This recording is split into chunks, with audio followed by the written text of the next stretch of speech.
Halo teman-teman Engineers, untuk memulai podcast kali ini, di part keduanya aku akan memperkenalkan kalian mengenai bisnis Viara Tableware yang akan menjadi narasumber dari Tianjin Berbagi Suara part kedua.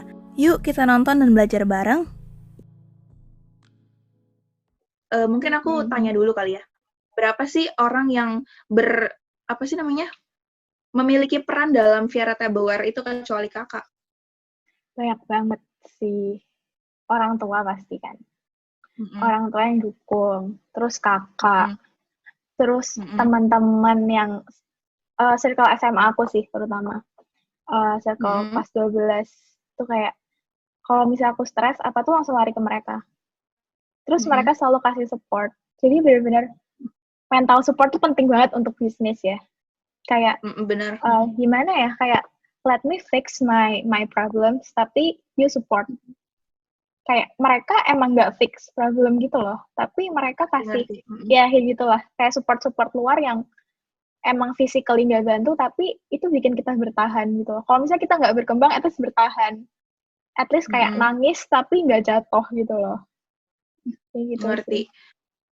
Tapi untuk maksudnya kayak Viara Tableware ini kan punya karyawan ya, punya yang bagian packing, bagian apa. Kira-kira ada berapa sih karyawan yang maksudnya orang yang aku kurang tahu juga, kayak mungkin yang jadi kurir atau bukan kurir, maksudnya kayak yang dari pihak pabrik atau apa, aku kurang ngerti. Jadi berapa orang sih yang apa sih secara aktif itu membangun Viara kayak packing, berapa karyawan gitu lah. Kalau misalnya itu tuh benar-benar hampir 100% yang handle masih aku. Jadi kalau misalnya karyawan itu pasti kayak cuma misalnya yang packing itu kayak cuma 2 orang kayak gitu. Pokoknya yang penting packing hari ini selesai. Terus kalau misalnya kayak produksi gitu ya, mau produksi barang, itu aku ambilnya orang luar. Jadi nggak orang luar menetap di aku, jadi kayak freelancer lah istilahnya. Oke. Nah, misalnya kayak aku kan produksi kain kan, kain background gitu, harus dijahit dong. Nah, itu kayak ibaratnya aku punya penjahit langganan, ngerti nggak? Oh, gitu. Bismillah. Oh, udah nggak ada ya? With remove dapat gue. Yeah, I love it. Oke. Yay. Oke. Oh, jadi aku baru ngeh. Jadi kayak aku jujur salut banget sama orang yang gimana ya? Aku itu struggle untuk mencari orang yang aku percaya, kayak misalnya susah emang susah. Aku kan belum ada kayak produksi secara langsung, secara kayak aku produksi sendiri. Gimana sih kakak itu bisa ketemu dan juga bisa mempercayain kalau yang dia hasilkan itu bagus gitu? Oh, kalau itu sebenarnya karena kenalan. Jadi kayak emang penjahit gitu kan. Terus habis itu kayak kalau misalnya mau jahit yang bagian ini di penjahit A, kalau jahit ini di penjahit B, kayak gitu sih. Karena emang udah tahu kerjanya dari dulu. Terus kita sampling dong, kayak bikin beberapa dulu di sini. Terus kayak, oh ini yang ini jahitannya lebih rapi, dan dia terima kayak kita mau produksi massal nih, misalnya kayak mau bikin 100, mau bikin 1000 gitu. Dia bisa kasih harga murah. Itu kan kita harus main negosiasi juga sih sebenarnya. Kayak jangan takut negosiasi sama orang ya, karena semua orang berbisnis pasti profitnya tuh marginnya gede-gede, jadi sebenarnya masih bisa ditekan untuk biaya-biaya yang kayak karyawan gitu. Cuma kalau misalnya karyawan yang beneran pegang packing, itu aku carinya karena itu sebenarnya tetangga. Jadi tetangga itu kayak lagi corona kayak gini, terus kayak dia butuh pekerjaan dan dia mau ngapain aja gitu loh, ngerti nggak? Terus kayak ya udah why not gitu. Tapi yang ini juga banyak yang pengen tahu deh dari online bisnis. Gimana sih kakak itu bisa kayak barangnya itu nggak salah? Karena biasa tuh pasti banyak banget, itu bahkan terjadi juga ke orang tua aku. Kayak kita suruh orang packing, tapi barangnya salah dikirimnya. Dianya kan kita nggak mungkin dong kayak apa kakak harus nge-recheck dulu semuanya atau gimana gitu? Oh, kalau itu emang aku percaya sama yang jadi satu orang yang bener handle packing, kayak pokoknya yang bisa aku tinggal gitu loh. Kalaupun aku nggak di rumah, dia bisa kerjain semua. Itu pun tapi namanya manusia, nggak mungkin nggak ada yang salah. Kayak pasti adalah yang kayak Kak, maaf kurang kirim ini, gitu kan. Tapi kayak aku selalu ingetin gitu loh ke yang packing. Kayak, Mbak tolong dicek ya kalau apa. Jadi ada satu barang yang emang kecil yang suka kayak kesolid gitu loh. Jangan lupa kalau ini dimasukin, jangan lupa kalau kuantitasnya segini. Tapi yang namanya manusia kayak nggak memungkiri lah adanya salah. Pasti pernah salah gitu. Dan Tiara pun Betul. pernah salah. Kayak kurang kirim atau salah kirim. Itu rugi kan? Itu rugi dan stres. Karena kita dikomplain di Shopee itu. Banget. Ya kan, bisa bikin bad mood seharian loh itu. Kayak gitu sih. Banget, kayak pagi-pagi bangun, ada yang komplain apa Nah, gitu kan, ya ngerti iya. banget. Bener. Bahkan kemarin, ini kendala lagi nih, ada kendala di bisnis. Kalau misalnya customer-nya, maaf banget nih, customer itu emang yang suportif, yang baik itu ada 99%. Tapi yang 1% ini loh, ada gitu, kayak yang, gitu. Jadi kemarin, dia pesan, kan emang kalau di Shopee via JNT COD kan. Bisa bayar lewat, COD gitu kan. Terus Iya. abis itu, dia pesan 8 paket, waktu paketnya sampai, dia nggak mau bayar. Oke. Dibayangin kayak Iya, itu, iya. kasihan kurirnya, dibayangin kurirnya kayak apa, kayak, dia nggak mau bayar gitu kan. Kasihan kurirnya. Terus akhirnya, chat sama Shopee, akhirnya Shopee yang balikin. Tapi balikinnya dalam bentuk barang. Jadi padahal itu kan Viara itu di Semarang, itu ngirim di luar Jawa gitu loh. Nah kalau misalnya kalian tahu sendiri, kalau misalnya dalam proses packing kayak pasti berubah gitu loh. Ada yang kepencet, ada yang apa. Kalau misalnya udah balik ke aku, pasti aku bongkar lagi dong. Aku cekin lagi ini udah kepencet apa belum. Jadi rugi lah kayak gitu. Itu sih kendala-kendala kayak gitu. Oke, formal. Oke, jadi ini yang pengen aku tanya banget ya. Aku tuh kadang tuh suka nggak percaya sama diriku sendiri karena gini, kan kita kan masih muda, sedangkan pekerja kita lebih umur. Betul. Kan Kak Indira ini kan lebih udah tahu lah gimana. Apakah dia bakal menilai kita kayak kamu masih kecil, kita nggak perlu kayak menghormati you atau gimana gitu. Apakah itu benar terjadi? Apakah itu cuma sugesti atau gimana? Itu selalu berpikir kayak gitu. Thankfully karyawan Aing enggak, tim Aing enggak kayak gitu. Jadi kayak, tapi dia tuh panggil Aing Dek Rara. Kayak even nggak kayak Rara gitu loh. Biasa kan orang kayak iya Rara, atau kayak kalau misalnya Aing lebih tua pasti dia panggil Kak atau Bu gitu lah ya. Tapi Aing bener-bener dipanggil Dek sama dia gitu. Tapi kayak yaudahlah, ngobrol gitu loh. Kayak yaudahlah. Maksudnya Aing nggak mau set boundaries yang kayak lu karyawan, lu harus hormatin. Tapi kayak gimana caranya aku bisa kayak aku pengen dia berkembang juga gitu loh. Kayak aku ajarin ini, ajarin itu. Bahkan dia, Lin, nggak tahu cara beli di Shopee. Kayak, yang ngerti nggak sih? Jadi kayak aku juga, kalau misalnya punya karyawan, pengen ajarin aja gitu. Jadi kayak...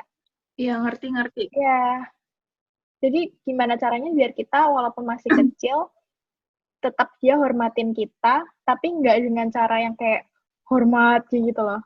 Simply, jadi teman aja gitu. Nanti kan pasti dia kayak, oh ya udah gitu. Ngerti. Benar sih. Terus kayak apakah ini cuma apa ya? Apa mungkin ini karena you bukan di Jakarta atau gimana? Karena nggak tahu kenapa. I sering banget dengar dari orang tua I juga kayak nanti kalau misalnya kita ajarin pintar nanti dia bakal buka nyaingin kita atau gimana gitu. Ngerti. Menurut you gimana tuh? Justru ya, I itu malah pengen kalau misalnya nanti karyawan I malah buka usaha sendiri. Jujur. Kayak, I pengennya tuh kalau misalnya berbisnis ya, bikin orang lain berkembang juga gitu loh. Karena kalau misalnya amit-amit dia ngikutin bisnis I, amit-amit diplokin, dipersisin gitu. Ya, I yakin berkat I akan jadi lebih besar lagi gitu loh. Kalau misalnya dia pun juga terberkatin karena I. Jadi kayak, bahkan Lin waktu TikTok-nya FYP, langsung banyak yang ikut-ikut di Shopee. Tapi nyatanya sampai sekarang, yang sold out terus walaupun harganya lebih tinggi gitu loh. Tapi kenapa mereka nggak bisa jual? Karena mereka nggak kasih value ke barang itu. Kayak mereka bisa lihat kalau misalnya value-nya Viara itu lebih menang. Gimana cara kita communicate sama customer, cara kita cerita ke customer, kayak gitu. Jadi kayak ya udahlah, maksudnya rezeki ada sendiri gitu. Kayak ya udah. Karena kalau misalnya you ngomong tentang misalnya karyawan takut nyaingin gitu ya. Sebenarnya nggak cuma karyawan, siapapun di dunia ini bisa nyaingin. Jadi kalau misalnya sampai karyawan you bikin persaingan, anggap aja dia orang lain, kayak gitu aja. Setuju banget. Ini benar-benar kayak benar-benar membantu Ai jujur. Dan Ai berharap bisa membantu orang-orang di luar sana juga, karena bener banget ini kayak fear kebanyakan pengusaha. Betul. Terus itu aku pengen tanya. Tadi kan Kak Indira kayak ngomongin tentang value. Value apa sih yang bener-bener Viara itu berikan kepada pembeli, kepada langganan, walaupun kita bisa ngomong ya, kita belak-belakan aja. Bisa dibilang harga Viara itu nggak murah-murah banget, tapi gimana dia bener-bener yakin untuk mau beli, suka dengan Viara gitu loh. Oke, kalau misalnya ngomongin masalah harga dan value ya, kalau misalnya sampai customer kamu ngomong, kok aku kemahalan sih? Nah, itu berarti kamu salah, bukan customer yang salah. Harga itu persepsi. Kita mau jual semurah apapun, masih ada yang pasti bilang kemahalan. Itu. Jadi kayak, jangan kotak-kotakin harga mahal sama harga murah, karena itu benar-benar tergantung penjual, menjualnya ke siapa. Makanya dari awal satu marketing. Tempatin, kue ke manusia, makanan ikan ke ikan. Jadi kayak, kalau misalnya ngomongin harganya, misalnya harga aku lebih mahal dari yang lain, misal, dari kompetitor yang ngikutin itu tadi. Tapi karena target market aku tepat gitu loh, aku emang bikin gimana caranya orang yang mampu beli barang aku itu follow aku.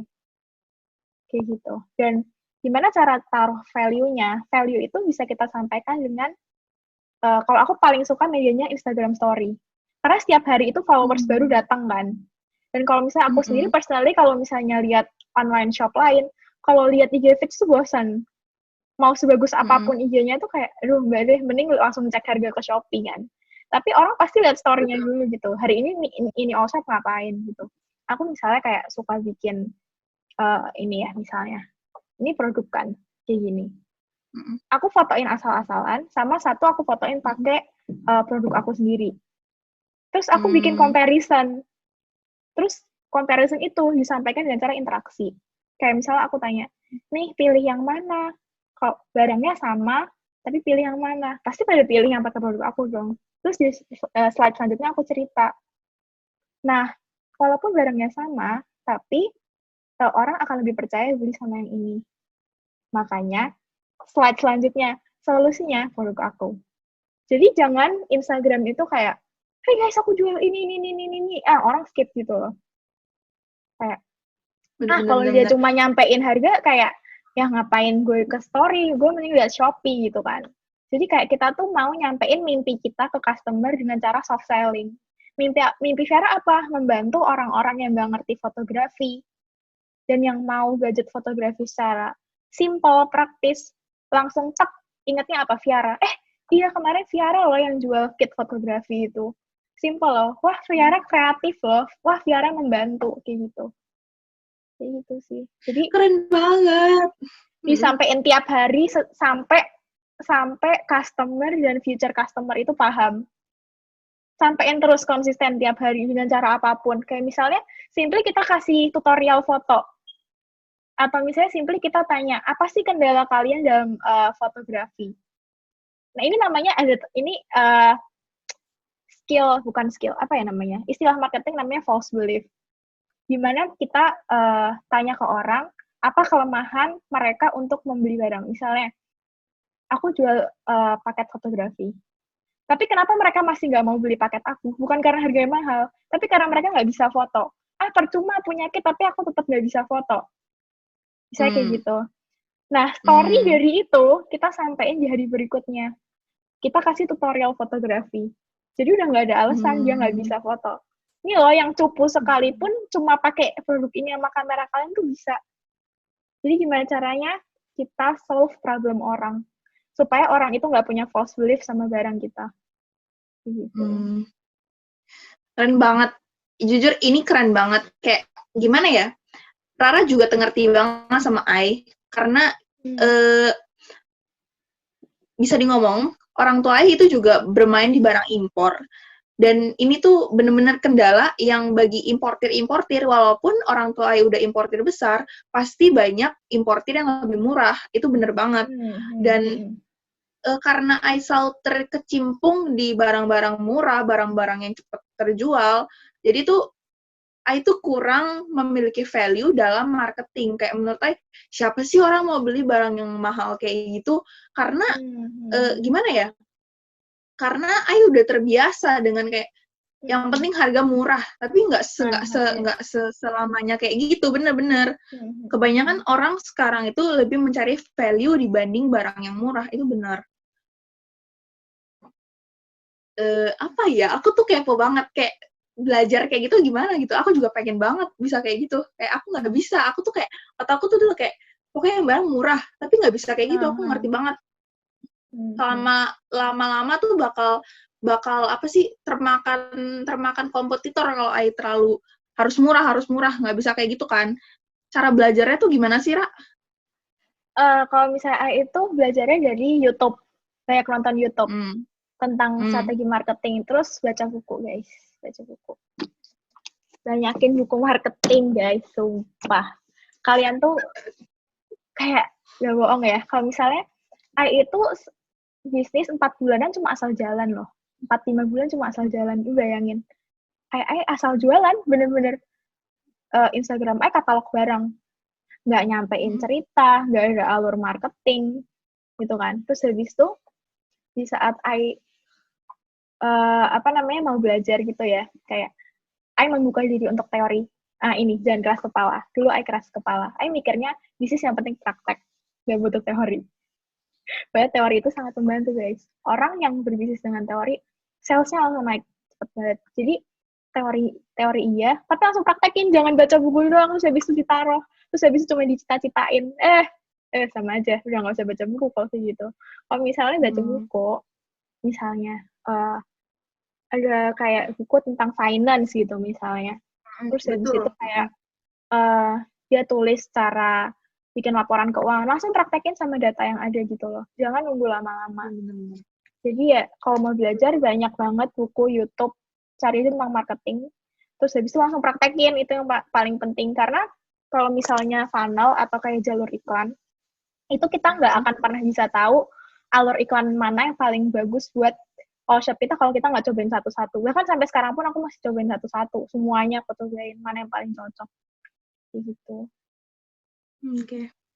Jadi yang Ai dapat dari sebenarnya banyak banget sih yang Ai dapat, tapi yang bisa kita simpulin yang paling gampang adalah kita pertama-tama buka usaha dulu. Nggak usah pikir macam-macam, nggak usah pikir kayak ribet-ribet. Coba dulu. Habis itu kita kembangin. Setelah udah berkembangin, jangan stagnan. Ini bener banget. Ini juga happen to my business.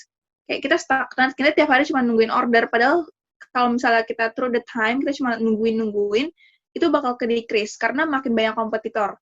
Jadi kita harus reach our mindset. Kayak memperbanyak ilmu yang bisa kita kembangkan dalam bisnis kita. Itu penting banget. Dan hal satu marketing itu juga harus aku pelajarin. Dan bener banget kayak pokoknya setuju banget deh aku preach banget. Jadi kita itu udah bisa dibilang berada di penghujung acara podcast ini dan kita tuh penasaran banget apa sih prinsip hidup atau prinsip kerja Kak Indira yang selalu Kak Indira tanam supaya benar-benar selalu keep up dengan bisnisnya, selalu semangat gitu. Prinsip itu yang tadi arti nama Viara, setia. Udah itu doang sih. Kayak kalau misalnya lagi capek, lagi suntuk, sales turun, itu nggak ngehalangin kita untuk tetap setia. Karena walaupun lagi sedikit banget, tapi kalau kita senang sama yang sedikit itu, kita ngelakuin yang sedikit itu yang maksimal, nanti pasti rezeki itu ada gitu loh. Jadi kayak setia tuh harus gitu. Jangan kalau misalnya kalian punya bisnis, sales turun atau kayak langsung takut sama kompetitor, terus kalian leave, tinggalin. Jadi nggak berkembang kan kalau orang nggak setia dalam bisnis. Gitu. Bener-bener. Bener banget sih, setuju. Terus itu ini pertanyaan yang terakhir. Kita udah melalui podcast ini dan ini adalah yang terakhir. Apa sih pesan untuk anak-anak muda di Indonesia yang sekarang ini dari Kak Indira? Karena kita ngomongnya tentang bisnis, mungkin tentang bisnis kali ya. Jangan kebanyakan mikir, jangan kebanyakan teori, nggak usah bluffing, lakuin aja. Kalau ada ide langsung lakuin. Kayak, aduh tapi belum perfect, tapi kemasannya jelek, bla bla bla bla bla bla bla bla. Ketika kalian ngelakuin, kalian pasti kayak kalian pasti haus untuk hal yang lebih tinggi kan. Setelah kalian ngelakuin gitu loh. Daripada kalian mimpiin hal yang tinggi terus tapi nggak pernah dilakuin, kapan jadinya gitu loh. Jadi walaupun you start small, it's totally okay. You will learn by the process. Kayak gitu sih. Jangan takut guys, sumpah mulai aja. Benar, setuju banget.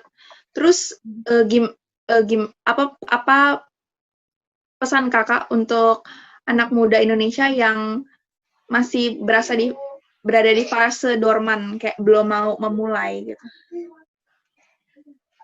Kalau misalnya emang belum mau mulai, kayak aku selalu mikir kalau orang tuh punya timeline-nya sendiri-sendiri gitu loh. Even kayak kalau misalnya mau ditanya, aku start bisnis dari kapan? Itu dari kelas 1 SD gitu loh. 1 SD aku udah jualan apalah pokoknya yang bisa dijual. Tapi kenapa kok baru berkembangnya sekarang? Karena ya mungkin emang corona ini timeline aku gitu loh. Timeline aku untuk mulai. Jadi kalau emang kalian benar-benar gak ada rasa mau mulai, ini bakal jadi apa ya? Karena kalau misalnya kalian emang dari sendirinya belum mau mulai, terus kalian dapat motivasi dari orang, dapat motivasi dari eksternal, terus kalian jadi semangat.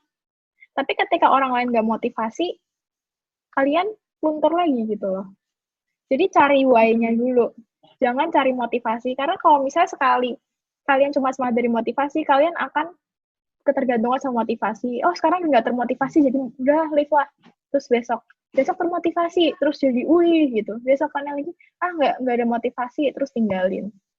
Jadi lebih ke arah tujuan, purpose, kayak why kenapa kita ngelakuin daripada kayak nunggu motivasi gitu loh. Jadi kalau misalnya kalian udah dapet why-nya, langsung lakuin gitu loh. Jangan sampai kalian cuma bisnis ikut-ikutan orang, terus kayak gitu, nanti malah ya kalian nggak akan dapet apa-apa juga gitu. Cuma capek di tenaga doang gitu. Setuju banget. Ya udah, segitu dari podcast Tianjin Berbagi Cerita. Ini adalah podcast yang benar-benar dalam, benar-benar bagus banget. Terima kasih Kak Indira untuk waktunya dan ilmunya. Aduh, benar-benar kayak di-spoil banget dengan ilmu-ilmu Kak Indira. Thank you banget udah. Thank you udah dengerin. Thank you Olin for inviting me. I'm so happy.